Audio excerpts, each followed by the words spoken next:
एक बार की बात है, मोहनपुर नामक गांव में दयानंद नाम का एक कुम्हार रहता था। उसके घर में उसकी पत्नी सुमन और उसकी बेटी चिंकू रहा करती थीं। दयानंद हर पर त्योहार में कुछ ना कुछ मिट्टी का बनाकर बेचा करता था। सुमन, मैं जा रहा हूँ दूध लगाने। तुम दिए को टोकरी में रख देना।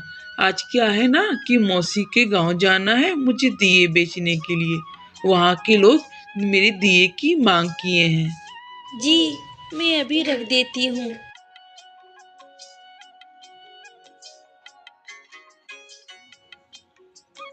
चलता है और चलता है और दयानंद बहुत सुंदर और अलग-अलग डिजाइन के दिए बनाया करता था, जिससे लोगों को उसके दिए बहुत पसंद आते थे। मोहनपुर गांव के अलावा दूर-दूर गांव में भी जाकर दयानंद दिए बेचा करता था। पिताजी, मैं भी चलूं क्या आपके साथ दिए बेचने? नहीं बेटा, आज मुझे दूसरे गांव जाकर दिया बेचना है, जिससे मुझे लौटते समय देर हो जाएगी। यह कहकर दयानंद निकल जाता है दूसरे गांव दिया बेचने के लिए।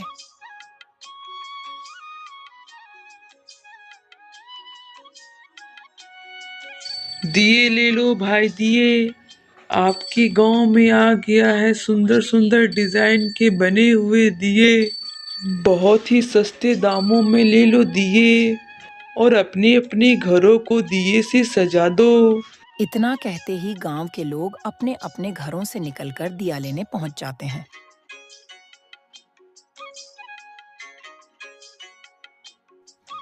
दयानंद बेटा, जरा मुझे भी 50 दिए दे देना। चाचा, दिए तो अब खत्म हो गया है। दयानंद, 20 दिए भी बचे हैं तो मुझे दे दो। नहीं मनमोहन चाचा, अभी एक भी दिए नहीं बचे हैं। निराश मत होइए चाचा, मैं कल आपको दिए पहुंचा दूंगा। हाँ बेटा, या से तुम कल मुझे दिए पहुंचा देना, क्योंकि दीपावली भी नजदीक आ रही है और तुम्हारे दिए के अलावा मुझे किसी के दिए पसंद नहीं आते हैं। चाचा, आप एकदम बिंदास रहिए, कल मैं सबसे पहले आकर आपको ही दिए दूंगा। सारे दिए खत्म होने के बाद दयानंद घर की ओर निकल पड़ता है। तभी रास्ते में जोरदार बारिश शुरू हो जाती है। दयानंद एक पेड़ के पास अपनी साइकिल के साथ खड़ा हो जाता है और बारिश बंद होने का इंतजार करता है। थोड़ी देर बाद बारिश बंद हो जाती है और दयानंद घर के लिए जा ही रहा था। तभी कुछ आदमी दयानंद के पास आते हैं। ओ दिए वाले, जरा मेरे लिए 100 दिए निकाल। भैया, अभी मेरे पास बिल्कुल दिए नहीं बचे हैं। मेरी दिए की टोकरी बिल्कुल खाली है। चल ठीक है, मैं तुझे अभी छोड़ रहा हूँ, मगर हाँ, कल तू सबसे पहले मुझे दिए देकर जाएगा, नहीं तो देख लेना। इतना कहकर वह लोग वहां से चले जाते हैं। दयानंद भी अपने घर की ओर निकल पड़ता है और रास्ते में मन ही मन बोलते जाता है। इतनी बारिश में मेरे दिए सही बचे भी होंगे या नहीं। खैर, सुमन ने तो बारिश में दिए को अंदर रख ही लिया होगा। खामोखा मैं इतना क्यों परेशान हो रहा हूँ। ए जी, आपको इतनी देर कैसी हो गई आज आने में? आज रास्ते में आते वक्त जोरदार बारिश होने लगी थी ना, बस इसी वजह से देर हो गई। बारिश थी कि थमने का नाम ही नहीं ले रही थी और बारिश थमते थमते शाम हो गई।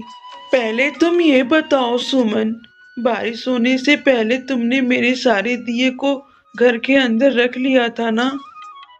हाँ जी, मैंने दिए सूख जाने के बाद तुरंत ही घर के अंदर रख दिया था। चलो अच्छा है, मैं बहुत परेशान हो रहा था। चलिए ठीक है, जल्दी से हाथ मुंह धो लीजिए, मैं आपके लिए खाना निकाल देती हूँ। तभी सभी लोग खाना खाने लगते हैं और खाना खाने वक्त दयानंद बोलता है। चिंकी बेटा, चलो बताओ, आज तुम्हारे स्कूल में क्या पढ़ाई हुआ? पिताजी, मेरे स्कूल में दिया बनाने को कहा है और दीपावली पे निबंध भी लिखने को कहा गया है। तो चिंकी बेटा, आपने अपना होमवर्क किया? नहीं पिताजी, अभी मैं खाकर कर लेती हूँ। सुमन, गाय दूध दे दी है क्या? हाँ जी, मैं दूध निकाल ली हूँ। रात हो जाती है और सभी लोग सो जाते हैं। ठीक है सुमन, मैं फिर चलता हूँ। ए जी, दिए बेच के लौटते समय मेरे लिए इमली खरीद करके लेती आइएगा। मेरा बड़ा मन कर रहा है इमली खाने का। ठीक है, मैं लेते आऊँगा। अगली सुबह फिर दयानंद दिए देने गांव की ओर निकल पड़ता है।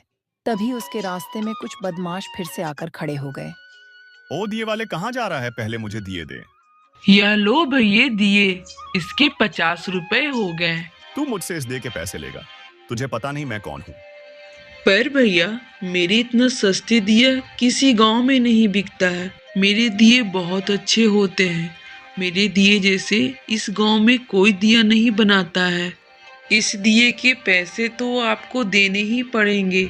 मैं बहुत मेहनत करके दिया बनाता हूँ। देख दिए वाले, मुझसे ज्यादा बहस मत कर, वरना तेरे लिए बहुत भारी पड़ सकता है। तू मुझे जानता नहीं है। क्या मैं कौन हूँ? अभी तेरी पूरी दी की टोकरी पलट देंगे, साथ में तुझे भी पलट दूंगा। इतना कहकर वो बदमाश दिए लेकर वहां से चले जाते हैं। अजीब लोग हैं, सामान के पैसे भी नहीं देते। ना जाने हम गरीबों की पैसे मार के इन लोगों का कौन सा सुख मिल जाएगा। दयानंद गांव की ओर निकल पड़ता है और पूरे गांव में दिए बेच देता है। दयानंद भैया, मुझे 100 दिए देना। वो क्या है ना, मैं दिए से ही पूरे अपने घर को और छत को सजाती हूँ। माफ करना बहन, मेरे दिए आज बहुत जल्द ही खत्म हो गए। कल मैं आपके लिए दिए लेकर के जरूर आऊंगा। भैया, थोड़े दिए ज्यादा बनाया करो, दीपावली नजदीक आ गई है। हाँ बहन, मैं भी यही सोच रहा था। सारे दिए बेचने के बाद दयानंद बाजार की ओर अपनी पत्नी के लिए इमली लेने निकल जाता है। अरे दयानंद, आज तुझे इधर कैसे आना हुआ? इमली लेने आया था कन्हैया भैया। मेरी पत्नी को आज इमली खाने का बहुत मन कर रहा है। क्या दयानंद, भाभी को इमली खाने का मन कर रहा है? कुछ खुशखबरी है क्या? नहीं भाई, ऐसा कुछ नहीं है, बस खाने का मन किया होगा। इमली लेकर दयानंद अपने घर की ओर निकल जाता है। अगली सुबह फिर दयानंद दिए लेकर गांव की तरफ निकल पड़ता है और रोज की तरह फिर से वह गुंडे दयानंद को घेर लेते हैं। ओ दिए वाले, आज मुझे 200 दिए चाहिए। भैया, अगर आपको 200 दिए चाहिए तो आपको उसके पैसे देने पड़ेंगे। क्या कहा दिए के पैसे लेगा? अभी देता हूँ तुझे मैं दिए के पैसे। इतना कहकर वह बदमाश दयानंद का पूरा दिया टोकरी से नीचे गिरा देता है। दयानंद का पूरा दिया गिरकर टूट जाता है और पल भर में उसका टोकरी खाली हो जाता है। आइंदा अब कभी हमसे दिए के पैसे मांगना तो अभी तो बस तेरे दिए ही टूटे हैं। अगली बार तेरा दिए जैसा हाल कर दूंगा। इस बात को जितना जल्दी हो सके अपने दिमाग में गांठ बांध ले। दुखी मन से दयानंद घर वापस आ जाता है। जी, आ गए आप। आज तो आप बहुत जल्दी आ गए। और आपके कपड़े इतने गंदे कैसे हो गए? दयानंद सुमन को सारी बात बताता है। भला ना हो उन बदमाशों का जो हम गरीबों को सताता हो। अरे, पैसे नहीं है तो दूध मत पियो, यह क्या बात हुई? देखिए, मुझे लगता है आपको इसकी शिकायत करनी चाहिए। हमारे गांव के पास जो थाना है वहां चलकर हम उनकी शिकायत करते हैं। ऐसे तो हमें यह जीने नहीं देंगे। दयानंद सुमन की बात मानकर गांव के थाने जाता है और वहां पर उन बदमाशों की शिकायत करता है। ठीक है दयानंद, अब तुम घर जाओ। उन गुंडों को हम देखते हैं और अब वह तुम्हें परेशान नहीं करेंगे। पुलिस वाले अपने कुछ आदमियों को गुंडों को पकड़ने के लिए भेजते हैं। थोड़ी देर में वह बदमाश पुलिस थाने में पहुंच जाते हैं। क्यों भाई, बहुत गुंडागर्दी आ रही है तुम्हें? उसे गरीब को क्यों परेशान कर रहे हो तुम? अरे साहब, हमने क्या परेशान किया? दीपावली आ रही है तो थोड़ा दिया मांग लिया। वह दिए देने में इतनी नखरे दिखा रहा था तो हम क्या करते भला? अच्छा, और पैसे क्यों नहीं दिए वाले को? साहब हमसे ना उलझो, इसी में तुम्हारी भलाई होगी। पैसे लेकर मामला रफा दफा करो। पुलिस वाले को रिश्वत देता है, डर नहीं लगता तुझे? 40,000 कैसे रह गए आपकी सेवा पानी के लिए, बोलो साहब। इतने सारे पैसे देखकर थानेदार का दिमाग डगमगा जाता है और वह इन पैसों को रख लेता है। उसे दयानंद ने थाने में मेरी शिकायत करके अच्छा नहीं किया। अब देखते जाओ उसे कैसे मजा चखाता हूँ। वह बदमाश गुंडे उसे गांव में थोड़ी पूछताछ करते हैं। पूछताछ से उन्हें पता चलता है कि दयानंद एक किराए के घर में रहता है। वह गुंडे उसे मकान मालिक को घर पहुंच जाते हैं, जिन्हें दयानंद को घर किराए पर दिया हुआ था। सुन बे मकान मालिक, जो तेरे गांव में किराए पर घर है जिसमें दयानंद का परिवार रहता है, उसको तुझे खाली करवाना है। समझ में आई ना? कल तक वह घर खाली हो जानी चाहिए, और अगर ऐसा तूने नहीं किया तो तेरी बीवी के साथ तेरे पूरे परिवार को एक ही बार में खत्म कर दूंगा। मकान का मालिक गुंडों की बातों से बहुत डर जाता है और वह अगली शाम ही दयानंद के घर पहुंच जाता है। जी मनोहर चाचा, कहिए, अभी तो महीना भी पूरा नहीं हुआ। मैं तुम्हारे पास किराया लेने नहीं आया हूँ, बल्कि तुम्हें यह बताने आया हूँ कि कल तक यह घर खाली हो जाना चाहिए। पर क्यों मनोहर चाचा, हम तो किराया समय पे दे रहे हैं ना, फिर अचानक से आपने ऐसा क्यों बोल रहे हो? देख दयानंद, मैं तुमसे ज्यादा बहस नहीं करना चाहता हूँ, बस यह कल तक घर खाली हो जाना चाहिए, वरना मैं लोगों को धक्के मारकर घर से बाहर निकाल दूंगा, इससे पहले कि तुम अपना कहीं और ठिकाना ढूंढ लो। इतना कहकर वह मकान मालिक वहां से चला जाता है। यह क्या हो गया सुमन? आखिर यह सब क्या हो रहा है? यह मनोहर चाचा को क्या हो गया? वो अचानक से हमें घर खाली करने को क्यों कह रहे हैं? हमने तो समय से इनका किराया भरा है। मुझे नहीं पता चल रहा है कि ये सब क्यों हो रहा है। सुबह हो जाती है, वह बदमाश दयानंद के घर पहुंचते हैं। अरे वो दयानंद, अभी तक तुमने घर खाली नहीं किया? तुम सब तो जेल में थे ना। भला किसकी हिम्मत जो हमें जेल में रख सके? तुझे यह घर खाली करने को कहा था ना, अभी तक तुझे यह घर खाली क्यों नहीं किया? अच्छा, तो तुमने ही मेरे घर खाली करने को सुधीर चाचा को उकसाया है ना? अरे वो दयानंद, मुझसे ज्यादा जवान मत लड़ा, वरना तेरे लिए अच्छा नहीं होगा। सुनो, इसके सारे सामान को और इसके बीवी बच्चे को सबको घर से बाहर निकालो।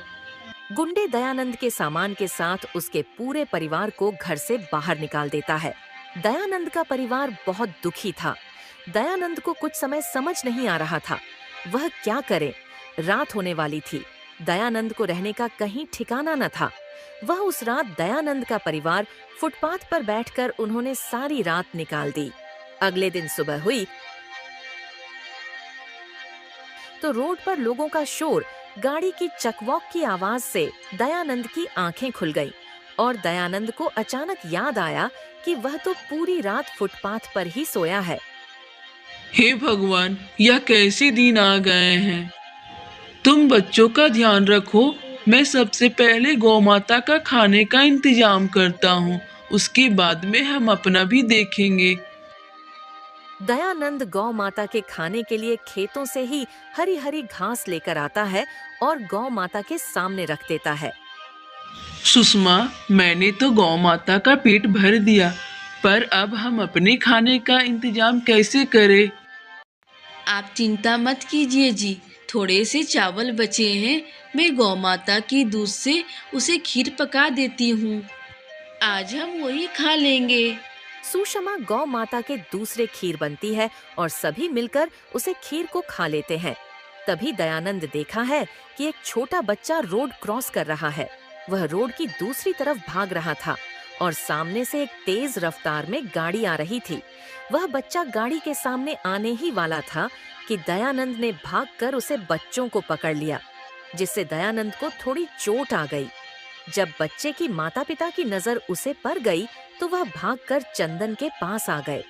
उसकी माँ ने अपने बच्चों को संभालते हुए कहा, भैया आपका बहुत बहुत धन्यवाद कि आपने मेरी बच्चे की जान बचाई, वरना आज मेरे बच्चे के साथ पता नहीं क्या हो जाता। अगर मेरे बच्चे के साथ कुछ भी हो जाता, मैं अपने आप को कभी माफ नहीं कर पाती। इस बात के लिए मैं सदैव आपकी आभारी रहूंगी। बस दीदी, भगवान की कृपा से जो हमारी नज़र इस बच्चे पर पड़ गई। अब आप ज़्यादा परेशान ना हो, बच्चा सुरक्षित है। बस आप अपने बच्चों का जरा अच्छे से ध्यान रखें। इतना कहकर वहां से चला जाता है और रोड के दूसरी तरफ फुटपाथ पर बैठे अपने परिवार के साथ बैठ जाता है। जब उन दोनों पति पत्नी की नजर दयानंद पर पड़ती है तो वह दयानंद के पास आते हैं। तुम यहाँ क्यों बैठे हो? तुम्हारा कोई घर नहीं है क्या? दयानंद सारी घटना उसे आदमी को बता देता है। उस आदमी से दयानंद को बहुत ही सहानुभूति होती है और वह दयानंद को यह आश्वासन देता है कि वह उसे न्याय जरूर दिलाएगा। वह आदमी दयानंद के साथ उसे थाने में पहुंच जाता है, जहां दयानंद ने उसे बदमाशों के खिलाफ शिकायत दर्ज करवाई थी। थानेदार साहब, पहचाना कौन आया? आइए साहब आइए। अचानक कैसे आना हुआ? मेरा मतलब है, आपने क्यों तकलीफ की आने में? एक फ़ोन कर दिए होते तो आपके सामने में आ गया होता। अच्छा, तो तुम्हारी याददाश्त तो अच्छी है। मुझे लगा कि तुम तो मुझे भूल ही गए होगे। तो इस आदमी को तो अच्छे से याद ही होगा कि यह कौन है। अरे, यह तो दयानंद है। कलेक्टर साहब के साथ क्या कर रहा है?